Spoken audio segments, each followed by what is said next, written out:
at the light over here. Yeah. I was on the way over to do a podcast too, and it was like 10 minutes before. It just turned off. And so I'm sitting there like, what the hell? What'd you do? I called the cops. I was like, yo, I called them at first and I hung up. Because I was thinking, like, what can they do for me? You know what I'm saying? Like, I'm still going to be sitting here. Either way. Yeah, but I was like in one of the middle lanes too. So it's like I couldn't push my car to the side. And I was at the intersection. And so all these cars are driving behind me. I'm just like, yo. JD, you should just call me up. Offered in neutral. We'd push that thing. Hey,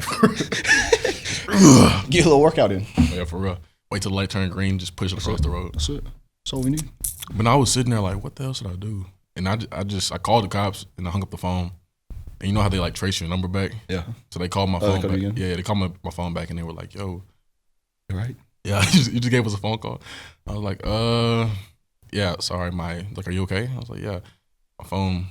My car is stuck in the middle of the road. I don't know what to do. And they sent the dude over in like 30 seconds, bro. For real? Yeah, and as soon as he got there, it turned back on. Yeah, it got back on. It was so weird. Like, I don't know what I was going to tell him either. I was like, ugh. That's how it goes. Yeah. All right, so what you got the rest of the day? Nothing till workouts. Which is at 3:55? It starts at 4, but I'll probably need to be over there. Get there about 3:30. You know, I like to be there early. Where did that come from? The parents? Probably my dad. What does your dad do? He worked for a firework company. Okay. But he's just always like he's on time guy. Yeah. All his clocks are 20 minutes fast. Really? Yeah. My mom used to tell me to set my watch 20 minutes fast when I was a kid, but I always read it, and like when she asked what time it was, I would tell her the accurate time, so I would like subtract the 20 minutes. You know what I mean? It was kind of weird. Yeah, I don't set it fast, but yeah, I just make sure I'm early.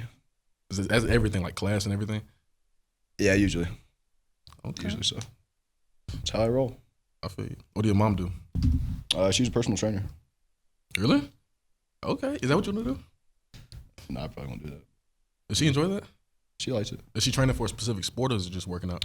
No, she just has like clients. So like just lifting though? Yeah. Lifting conditioning? She does like lifting, cardio, whatever.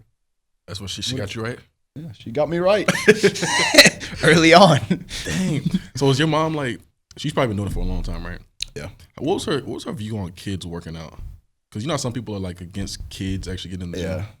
I mean, she never like forced me to work out. But like, if I want to get a workout in, she put me on it. So when did you start lifting and stuff? That was with my dad. So like middle school, probably? It was probably around middle school. Okay. He set up a little gym outside for us. You know, got standard like rack or whatever, some weights. Yeah. Me and him, we start getting after it. Damn. That's funny, man. I remember having our first conversation about like what weightlifting does to your body. I remember a coach telling us, yeah, you break down the muscle fibers and then you lay another layer on top of that. I remember being like, another layer. Yeah. I remember like, that's not ever going to work, man. Then we look later and we're just getting some muscles. Yeah. Look. Hey, for look real. at you. Look at JD. For real. All right. All right, mic check. Welcome back to another episode of the Justin Dunning Podcast. We didn't have a guest on last week, so you should feel very special, man. Oh, I do. First time back at it, current Texas A&M linebacker, a candidate for the next 12th man, Braden White. Braden, how you doing? Doing great. I'm glad you came on, man. Oh, heck yeah. It's Tuesday. Just got out of class. I got a fourth quarter workout later on. It's a rainy Tuesday, too. It's ugly outside. It's all good, though. I'm on the Justin Dunning podcast, so can't beat that. Yeah, this is nothing, man. Absolutely nothing. I know but Braden, yeah. I'm glad to have you on, man. Talk to me. So, first off, explain to me. This Texas weather pretty crazy, huh? Yeah, it switches up a lot. You're from Alabama. Alabama's about the same, though.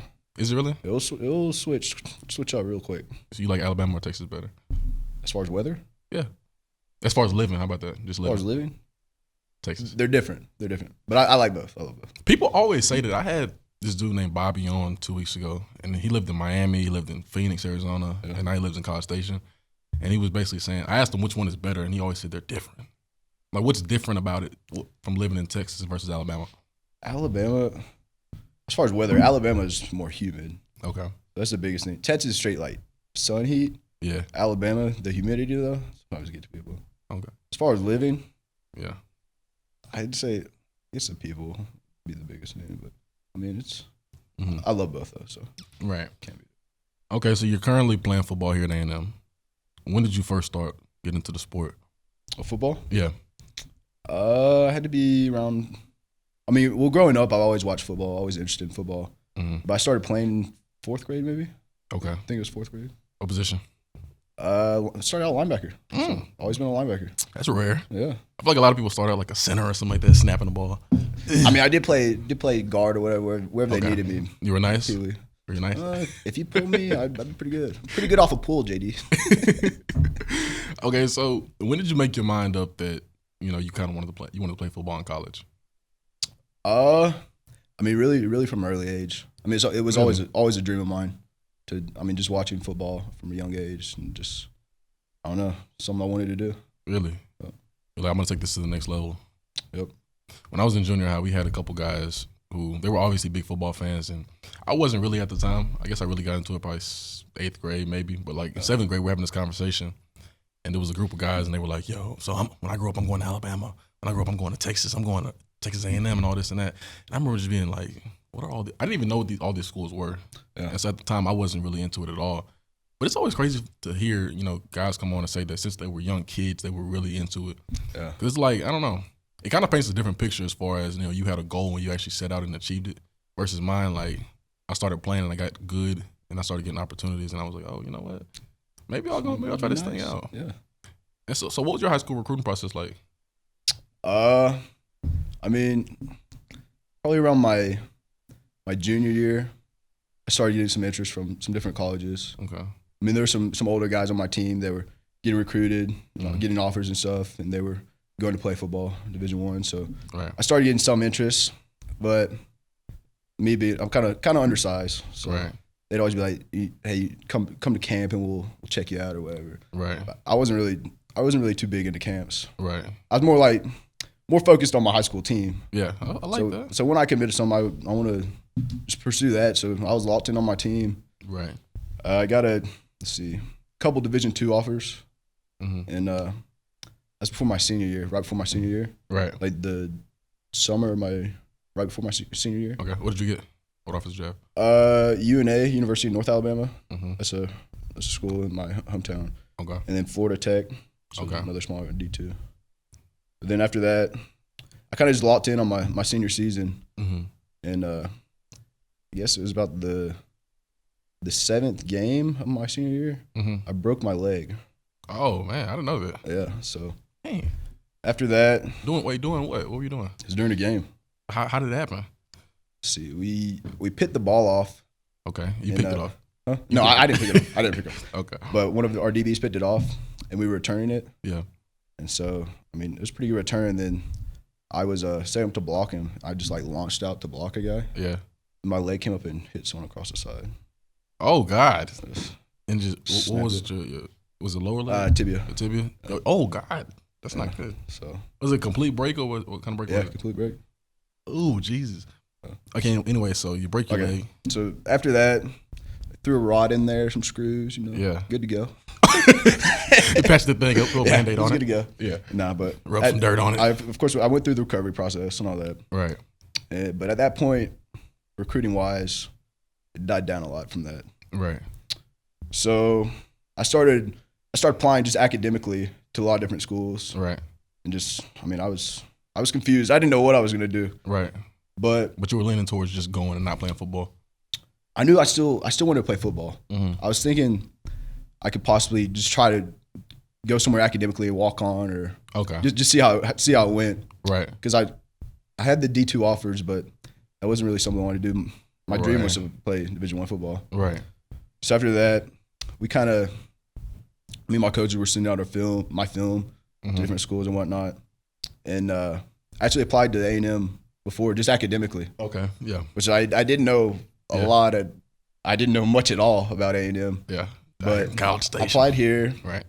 And we got in contact with some of the coaches, and then I got the preferred walk-on offer. So once that worked out, it was kind of the best of both worlds, academics and football. So right. At that point, I just knew this was the place. Did you get any other preferred walk-on options? Yeah, I went and visited Duke as well. Okay. And then I was going to visit Michigan, but the defensive coordinator left there, so that kind of. Okay. Interesting. I'm always curious because I'm a Texas guy, obviously, and I stayed in state. And not to say I wouldn't have went somewhere else to go play football, but it wasn't really, up at the forefront of my decision making. Yeah. I'm always curious as to, what made you come to A&M specifically? Actually, before, I don't think I'd ever been to Texas. Really? Before you came down? I don't think I had ever been to Texas. Oh, wow. Did you visit? I did visit. I visited. Okay. It was one day. I was about, oh, God. We flew in, and I mean, they took me around campus or whatever. Yeah. I saw everything. I'm here. I was like, seeing all the people, whatever, like, wow, this is wild. But I don't know. I just I had to take a leap of faith because I knew, like, academically, I always known A&M was a great university. Yeah. So I knew academics, I'd be set. Mm-hmm. And then as far as football, both of those together, the best of both worlds. But I don't know. I didn't really want to do, I guess, what in my school, everybody either goes to Alabama or Auburn. Right. So I didn't really want to go that path. So growing up, were you Alabama fan, Auburn fan? I was a Tennessee fan. My dad went to Tennessee. Okay. Yeah. And you were not far from Tennessee also. Yeah. So, but you didn't like either one of those guys, or was it a dislike, or you just didn't really care for them? It was probably a dislike, just because I had to hear so much of it. Okay, the whole time, the War Eagles, yeah, back and forth, nonstop, all through school and whatnot. Yeah, it gets annoying, and they take it serious. Yeah, some guys do take it. You remember the whole incident with the guy poisoning the tree and stuff like that? Yeah. Isn't that crazy? It's crazy. Wow. And they got still in prison, didn't he? I think he is. Was it the guy from Alabama that poisoned the Auburn tree, or was it the other way around? Yeah. Yo, these fans are crazy. Dude, they take it serious. They don't play around. You watch Paul Feinbaum? Yeah, listen to it? I've seen it a couple times. He has all these crazy Alabama fans that call in. Oh, God. These crazy Alabama fans always call in, and they're like, the Alabama accent. It's like the country accent. Those like the real country guys. Yep. And they're like cussing them out and stuff, yelling at them. It's always really, really entertaining, man. Hey, let me tell you, they're there. So you get down to A&M. Now you're working. You got here, what, 2016? Yep, 2016. What was your first impression of the campus, first impression of the program? 2016. So I graduated and actually came the day after. Day after graduation? Day after, next morning. Okay. Up and at it. You were ready to go. Yeah, ready to roll. But campus, I mean, it's deceiving because, like, driving around with the golf cart, like, at least giving a tour. Yeah. Like, this is huge. You don't know where you're going. Right. But I mean, once you get used to it, it's just right. Yeah, just right. Yeah, but I mean, I thought it was great. The facilities, I mean, can't beat it. And I mean, that with the school, I thought it was a perfect setup for me. Right. Okay, so football wise, you coming in as a preferred walk on. What's going through your mind in terms of playing time in that first year? I'm not sure many thoughts do go through my head about it. I just knew I was going to show up and work. Right. If you want me to be honest, I knew I wouldn't be.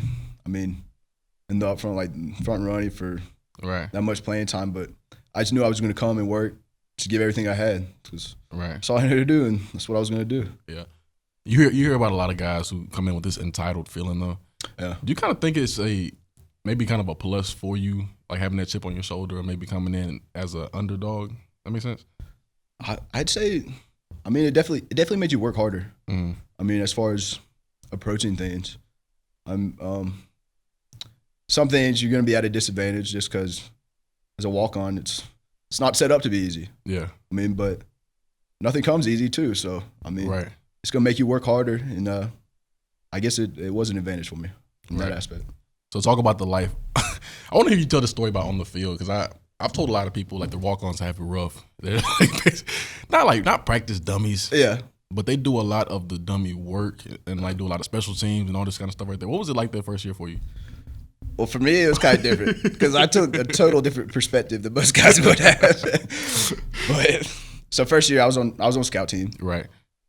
And I don't know, most guys, they walk-ons or whatever, they think, I'm just going to go over there, go through the motion, whatever, give them a somewhat look or whatever, just be a dummy. Right. Me, I was rolling over there ready to work, ready to get after it. I mean, I was going to go over there, I was going to make them better. Yeah. That's my whole mindset.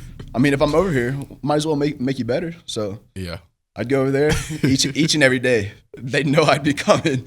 And say I made a few friends on the offensive line.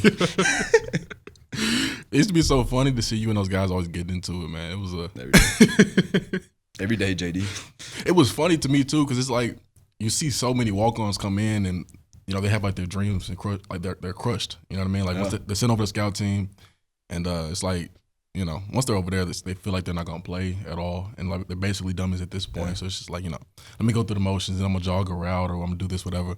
But you over here going 100 miles per hour, knocking boys out, starting offensive linemen. And so this had to get the attention of some of the coaches, right? Yeah. And even a lot of respect from the players. I've heard there's this crazy story going around right now. So I don't know if you saw it either. About what? It's not you. Oh, not about, okay. I didn't know where you. No. No, there was this guy who was I think it was last week it came out.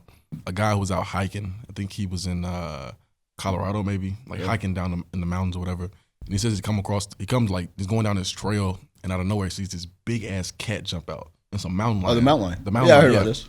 And the dude the mountain lion. He says he tries to wave it off, whatever. Like get out of here, get. The cat's not hearing it, so the mountain lion jumps on him, bites his arm, and the dude somehow manages to strangle him out, kills him. And so this brought up this discussion on the internet. People were saying, if there was an athlete that somebody said, look, this guy just choked out and killed a mountain lion, and like you had to believe, like he said, who was a believable athlete that somebody could, that somebody could say that about? And I think it was Jay Sternberger said Braden White. He said if somebody told me Braden White choked out and killed a mountain lion, I would believe him 100%. You've kind of received the reputation right now. Do you think you could kill a mountain lion? If it came down to it, I mean, if I was just jogging through the woods or whatever, and a mountain lion, you gonna fight for your life. I'm fighting for it. But see, you hear people say like, I was listening to Joe Rogan the other day. I think he was having a conversation about fighting like a bear or something, and the question he posed, he was like, do I have a better chance of running away from this animal that runs super, super fast, or do I have a better chance of fighting and killing it? And so in my mind, I always think like, I could probably get away from it maybe. Or back in my head, dude, you gotta fight. You gotta fight. But some people are like, I'm gonna sit there, I'm gonna fight the animal. That's crazy. You would sit there and fight that animal. It came down to it. Hey, you gotta do what you gotta do.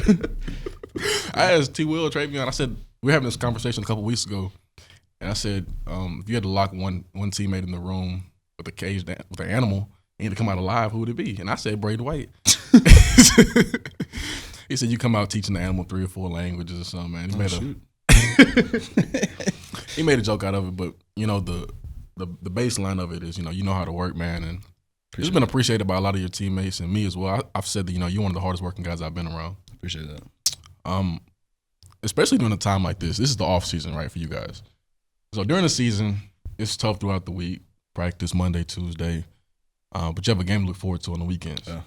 Now during the off season, you working and grinding throughout the weekend. Working. The game isn't until September. No. No. It can become a dark time for a lot of people. How do you kind of maintain your focus through this time? I mean, it's a grind, but I mean, really, I love this stuff, man. Yeah. This off-season workouts, fourth quarter program, all that. You love it. I mean, it gets more into the mental toughness aspect of football. Mm-hmm. And that's the part I really enjoy. Mm-hmm.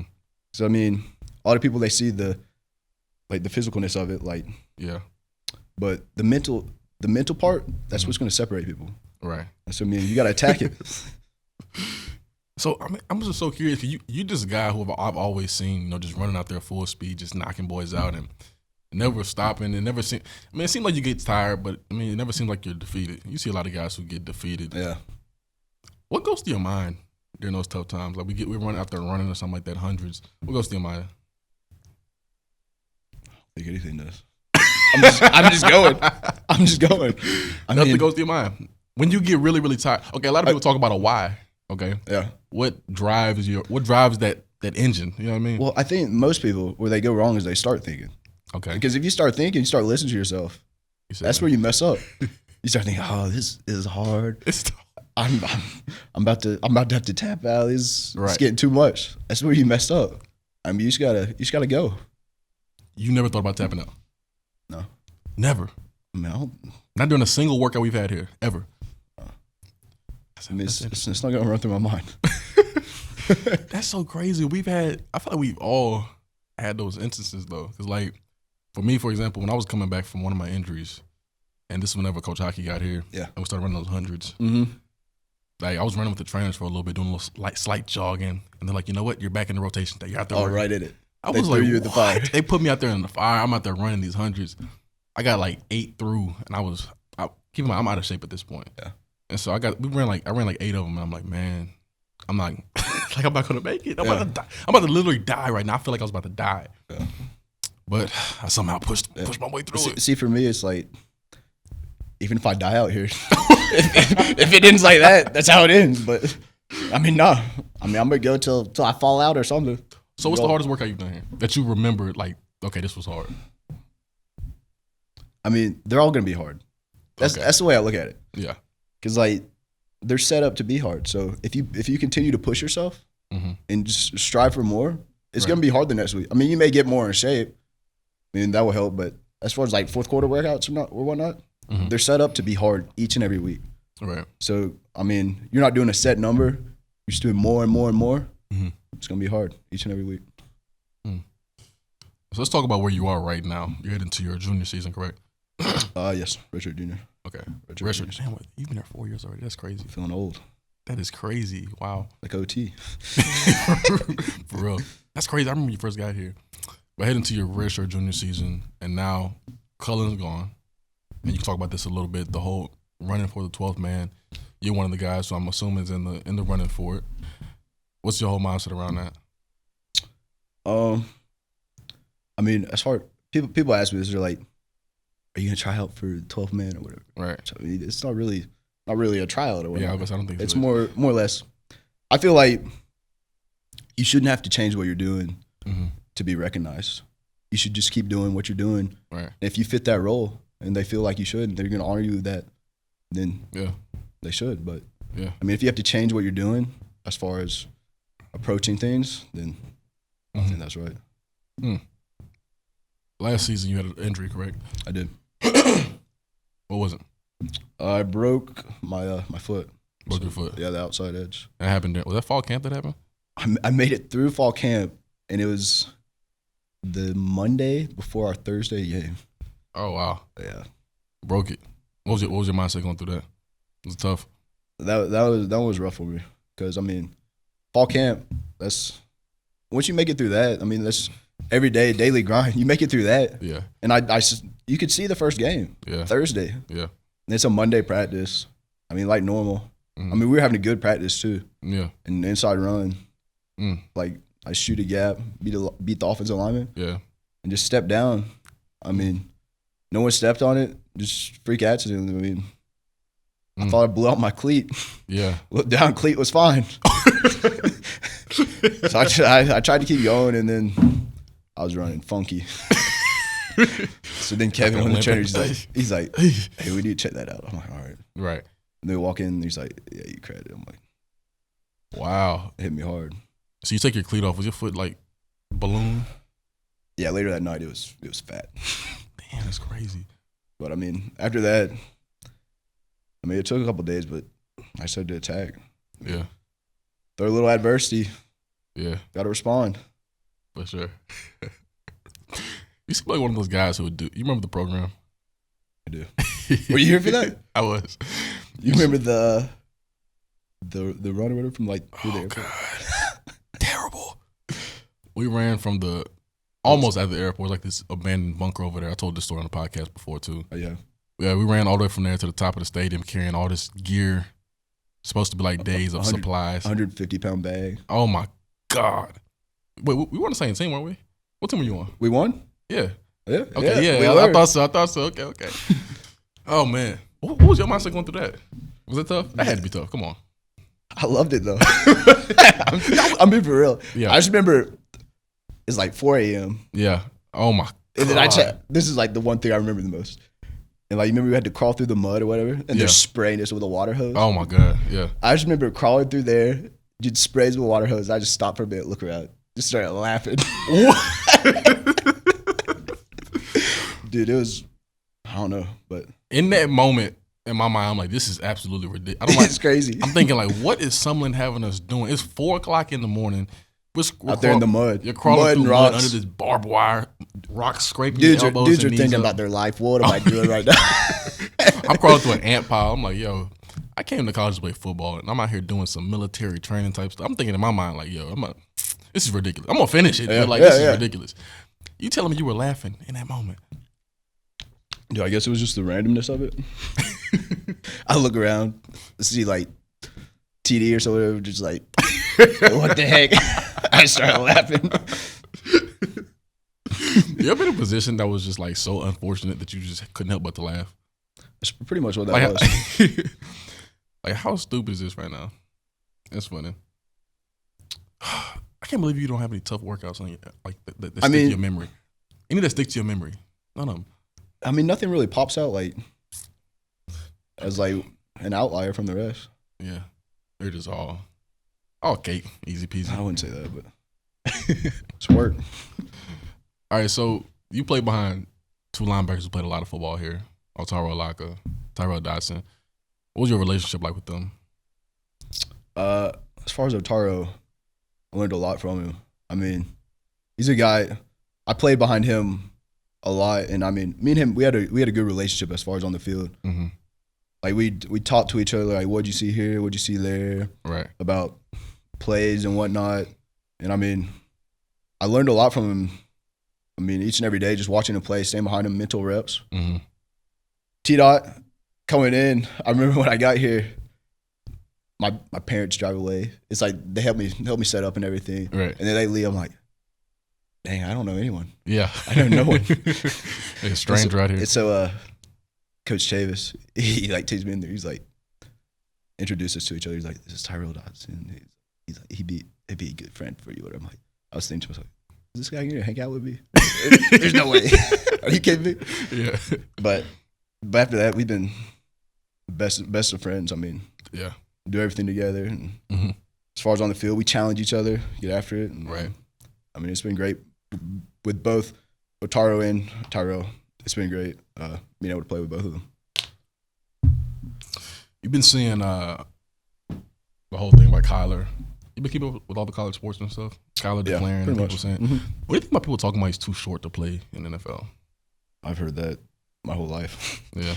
I mean, for me, people are always going to look for certain, like, you got to be this height. Yeah. You got to weigh this much. Prototypes, yeah. Yeah, I mean, but the way I look at it, if you can play football, you can play football. Exactly. I mean, if you get the job done, what's it matter how you look, how big you are? I mean, that's the biggest thing. That's how I've always viewed it. Because me, I'm undersized. I'm shorter, not as big. But if I can do my job and play my role, I mean, what should it matter? The whole premise behind it is basically just like, you know, if you're choosing a prototype, nobody's gonna look for a quarterback that's 5'9". Yeah. You know, they're gonna say, look, we need 6'2", 6'3", 6'4". But once they see what he's actually bringing to the field, or even yourself, you know what I mean? It's like, you got to recognize talent. I think the people saying he can't play is just really stupid. Yeah. No, I agree. I mean, which talent, you of course have to recognize it, but then again, it only takes you so far. Because I mean, that's all the intangibles. That's true. Yeah, we'll talk to BRADO out here. Yeah, I mean, the things you can't see. Yeah. I mean, in football, even baseball, it has a lot to do with the game. Right. The intangibles. I mean, oftentimes that's what's going to make the difference. Because, I mean, everyone's going to have the talent. Yeah. I mean, it's the smaller things which is going to separate people. Real quick, who's the best player you played against in high school? In high school? Yeah. It's been a lot. We played Marlon Humphrey. Okay. Yeah. Hoover. Marlon was a dog. Rob Thomas was good. He went to Auburn. Yeah, he was a dog. What happened to him? I don't know. But in high school, that dude was a dog. He was real. Yeah. He was real. Which, I mean, after he left Auburn, he kind of. Yeah. I mean, he was a heck of a player. Who else? Oh, Deron Payne. Went to Bama. Yeah. Played him at Shakes Valley. Dude, he's freaking massive. Real deal. I mean, there's been a lot of players. A lot of good players. What about college so far? I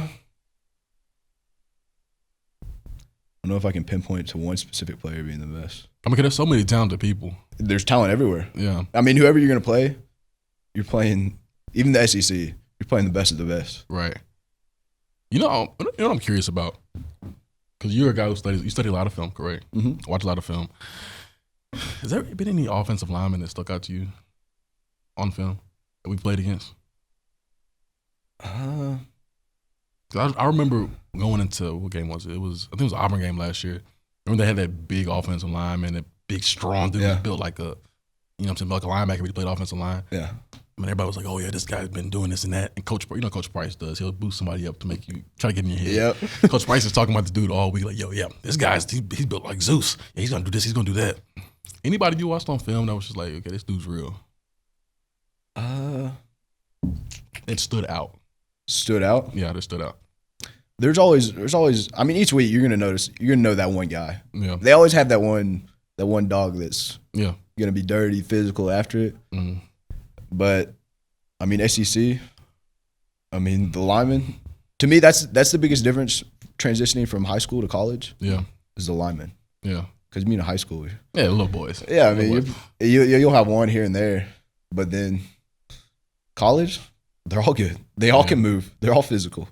Yeah, I remember thinking back, and this is no knock to my offensive line whatsoever in high school, but like I remember thinking back, like I remember one of my offensive linemen was 220 pounds. Like there's not a single 220 pound offensive lineman. No. I mean, and we were a big school in Texas. We were a 5A school. 5A with a 220 pound offensive lineman. No knock, that's my guy though, but you know. No. And he got the job done. Exactly. Coach Schmidt, how was he? I love him. You do? Everything, his mentality. Yeah. Everything about him. I love it. I mean, he's old school. Yeah, very old school. Mm. But I have more of an old school mentality. Right. So I mean, Coach Fisher, he more of like he builds like the vision. Right. He's gonna tell you why you're doing things, give you your why behind everything. Right. But then Coach Schmidt, he does like a great job of building off of that. Okay. So like all the things he emphasizes, like the little things like discipline, effort, everything, everyday workouts, whatever, fourth quarter workouts, that's what's being emphasized. Right. So then like by the time we reach the season, it's already a habit. Right. I mean, that's all you know to do. Yeah. What was your final take on year one under Coach Fisher? How would you grade it? How would I grade it? Yeah. I mean, I think he's doing a heck of a job. As far as putting us in the right direction, excellent job. I mean, like I said, he puts the vision out there. So everybody, there's no like questions, what are we doing or anything. You know. Yeah. Like you know what we're working towards. And like every little thing that we do on a daily basis, he's going to tell us why we're doing that, how it needs to be done. And I mean, like I said, there's gonna be no questions. You're gonna know what to do, how to do it, and he just reiterates that each and every day. Right. So I mean, I also feel like he's done a great job of just bringing us together as a team. Okay. Because I feel like this past team, it's been the tightest team we've ever had. Really? Yeah. As far as relationships and whatnot. That's interesting. Because you hear a lot of guys talking about, this coach is better than this coach and this one's better than this one, but you always think like, how many major differences can you have at this level? You know what I mean? It's not like, True. It's not like one coach can go from practicing 5 times a day to practicing once, or like, these guys eat 6 meals, and it's not any drastic things. It's always some minor and something small. Yeah. But so the biggest thing, Coach Fisher, is just him paying attention to that detail. I mean, the structure is always going to be the same. Yeah. But it's more of, I guess, how you do it. And I mean, like I said, more the team mentality. So I mean, there's no more like selfish attitudes, like one player over the rest. It's everybody together. We're either gonna do this, everyone, or it's not getting done. Yeah. And I mean, that's how it's been. That's his whole mindset, and that's how he wants it to be. So, what do you think the ceiling is for the program? Oh, we can go to the top. All the way. All the way. All the way to the top. Just like that. I mean, we have the talent. We've always had the talent. Right. Always. But now we have the smaller things that separates teams, makes them into championship caliber teams. Right. It's gonna be the difference maker. Absolutely. Braden, thank you so much for coming on, brother. Sir, appreciate it, JD. Didn't mean to take a large chunk of your day like this. I know you about to be running late to whatever you got. No. Got your girlfriend waiting on you.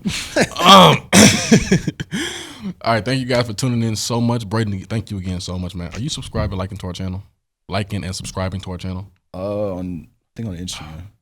I don't keep up with YouTube that much or whatever. We need to make a YouTube channel, brother. My head just fell off. You seen that? Just post some videos in my spare time. Bro, no, just make a channel. Just make a channel. I have a channel, like, you know. Just subscribe to my okay, I can do that. All right, bro. I mean, they ain't seen your name pop. It comes to my phone, so I'm gonna see your name pop up if you subscribe. I'll do it right after this. Okay, good. JD, Subscribe. I won't forget. All right. You never forget anything, huh? Subscribe to our channel. Like, comment. If you're on Spotify or iTunes, rate and review. Have you done that? I'm just kidding. I'm not on Spotify. I'm kidding, bro. I'm kidding. To all the fans, rate, review. It helps us out a lot. Braden, thank you again so much. Guys, be sure to tune in again later this week. We have another big time guest coming on. Anything else you want to say? You want to give a shout out to anybody at home? Shout out to Flow U. Flow U. Florence, Alabama. For sure. All right, guys. Peace. Hope it deuces, man. Come on. Deuce with me.